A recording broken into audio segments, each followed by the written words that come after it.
നിങ്ങളുടെ ഇഷ്ട പരമ്പരകൾ എക്സ്ക്ലൂസീവായി സൺ നെക്സ്റ്റ് ആപ്പിലൂടെ തികച്ചും ഫ്രീ ആയി ഇപ്പോഴേ ആപ്പ് ഡൗൺലോഡ് ചെയ്യൂ. ഇനി മുതൽ ഞാനാണ് ആ മൂക്കുത്തിക്കലിന്റെ അവകാശി എന്ന് പറഞ്ഞില്ലേ? പക്ഷെ അമ്മൂമ്മയ്ക്കും അപ്പൂപ്പനും സങ്കടമുണ്ട് അത് കാണാത്തോണ്ട്. ഞാൻ പറയട്ടെ അമ്മൂമ്മേനെ അടുത്ത് മൂക്കുത്തിക്കല്ല് എന്തേലുണ്ടെന്ന്. മൂക്കുത്തിക്കല്ലിന്റെ കാര്യം ആരും അറിയരുത് മോളെ. അത് കുട്ടി മാത്രമേ അറിയാൻ പാടുള്ളൂ. അത് കൈവശം വെക്കാൻ നിനക്ക് മാത്രമേ അവകാശമുള്ളൂ.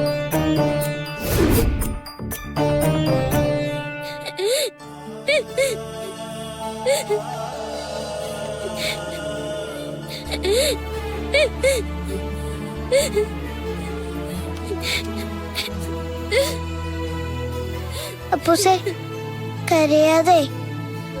ചെറിയച്ഛനെ എപ്പോഴും തല്ലും, ഒരുപാട് ഉപദ്രവിക്കും. പക്ഷെ ചെറിയച്ഛ മരിച്ച പിന്നെ എനിക്ക് ആരുമില്ല ശ്രീകുട്ടി.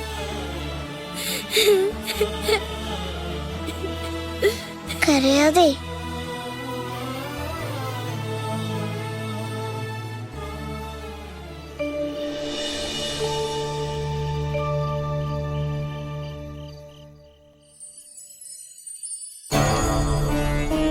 മുത്തശ്ശി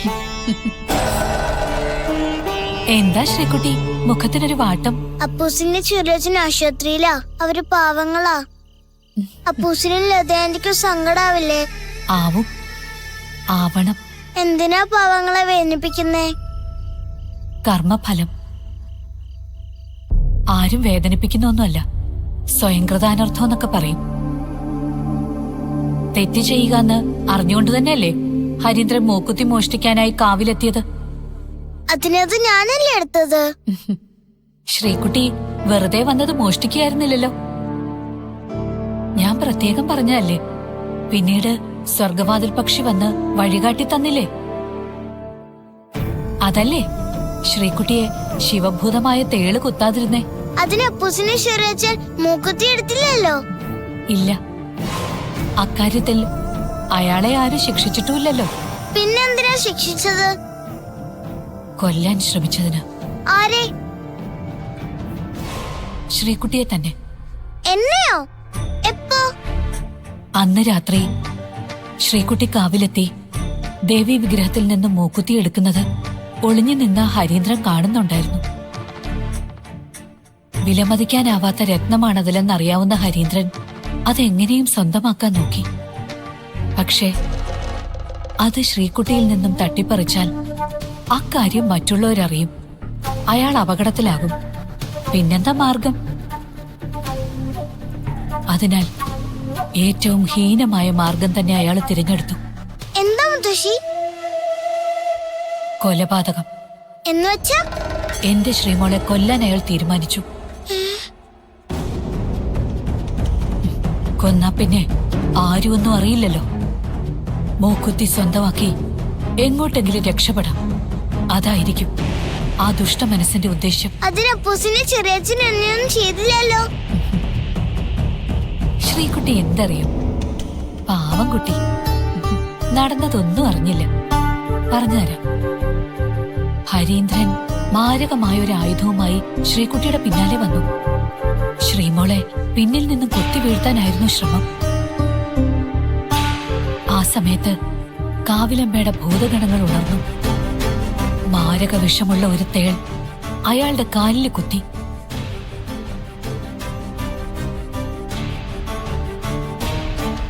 അയ്യോ, ഞാൻ അറിഞ്ഞില്ല. ഇല്ല, കുട്ടി ഒന്നും അറിഞ്ഞില്ല. ആ മൂക്കുത്തിയുടെ സംരക്ഷണം കുട്ടിക്കുണ്ടായിരുന്നു. ഇല്ലെങ്കിൽ അയാള് കുട്ടിയെ ഇല്ലാണ്ടാക്കിയേനെ. എനിക്കൊക്കെ പേടിയാവുന്നു മുത്തശ്ശി. കുട്ടി പേടിക്കേ വേണ്ട. കുട്ടിക്ക് ഞാനുണ്ട് കാവലിന്. ഭഗവതിയുടെ സംരക്ഷണമുണ്ട്. എല്ലാത്തിനുമുപരി ആ മൂക്കുത്തിയുടെ ദിവ്യശക്തി എപ്പോഴും താങ്ങും തണലുമായി ഉണ്ടാവും. അപ്പൊ അപ്പൂസിനെ ചെറിയച്ഛൻ? പറയാം. അവന് തക്കതായ ശിക്ഷ നൽകിയേ പറ്റൂ. എന്ത് ശിക്ഷയാ മുത്തശ്ശി? കുട്ടി ഭയപ്പെടരുത്. മരണം. അയ്യോ, അതാണ് അവനുള്ള ശിക്ഷ. അയാൾ മരിച്ചേ പറ്റൂ. അയ്യോ മുത്തശ്ശി. ആർക്കും അത് തടയാനാവില്ല. അവന്റെ വിധിയാണത്. ഓരോ കർമ്മത്തിനും അതിന്റെ ഫലമുണ്ടാകും കുട്ടി. ദൈവങ്ങൾക്ക് പോലും അതിൽ നിന്നും മോചനമില്ല. സൽക്കർമ്മങ്ങൾ ചെയ്തും സൽചിന്തയോടെ ജീവിക്കുന്നവരെ മാത്രമേ ദൈവങ്ങൾക്ക് പോലും സംരക്ഷിക്കാൻ പറ്റൂ. ആ ഹരീന്ദ്രനെ ആർക്കും രക്ഷിക്കാനാവില്ല. അവൻ എത്രയോ മോഷണങ്ങൾ നടത്തി, പക്ഷേ ദൈവകോപത്തിന് ഇതേവരെ ഇരയായില്ല. എന്നാൽ ഒരാളുടെ ജീവനെടുക്കാൻ ശ്രമിക്കുന്നത്, അങ്ങനെ ചിന്തിക്കുന്നത് പോലും മഹാപാപമാണ്. നിഷ്കളങ്കയായ ഒരു കുഞ്ഞിനെ കൊല്ലാൻ ആയുധയേന്തിയ അധമന് മരണം തന്നെയാണ് ശിക്ഷ. മുത്തശ്ശി,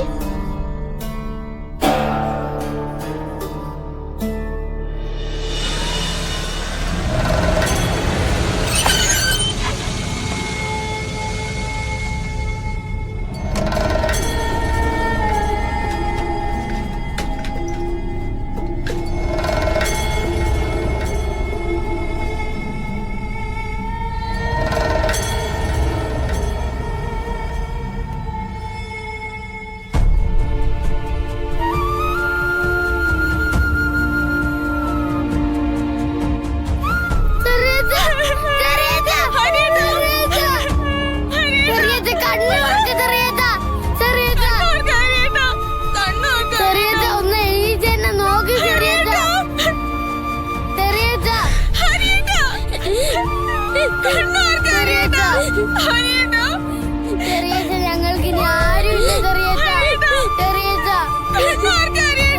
അമ്മ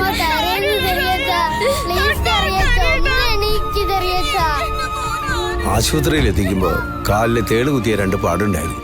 പിന്നെ നോക്കുമ്പോ ഒരു പാടും കാണുന്നില്ല. പിന്നീട് പറയുന്നു ഹാർട്ട് അറ്റാക്ക് ആണെന്ന്. അതെന്ത് പറയുമായും? ചില ആസ്പത്രിക്കാർ അങ്ങനെയൊക്കെയാ. വിഷം തേണ്ടിയ അറ്റാക്ക് ആണെന്ന് പറയും, അറ്റാക്ക് ആണെങ്കിൽ വിഷം തേണ്ടിയാന്ന് പറയും.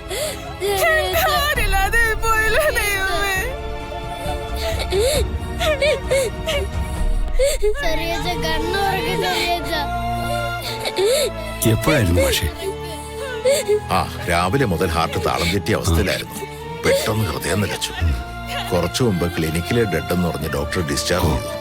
അപ്പൊ ഉച്ചയ്ക്ക് തന്നെ മരിച്ചു? ആയിരിക്കും.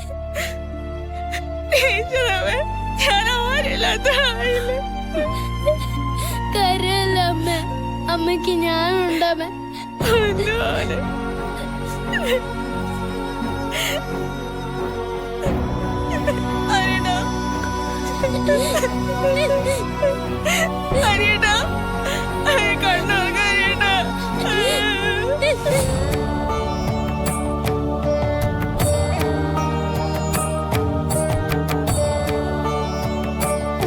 മുത്തശ്ശി, അപ്പൂസിനെ ചെറിയച്ഛൻ മരിച്ചുപോയി. പാവ അപ്പൂസ്, അവർക്കിനി ആരുമില്ല. അപ്പൂസിനെ സങ്കടം എനിക്ക് സഹിക്കാൻ വയ്യ. അവരെ രക്ഷിക്കണം.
അനിടാ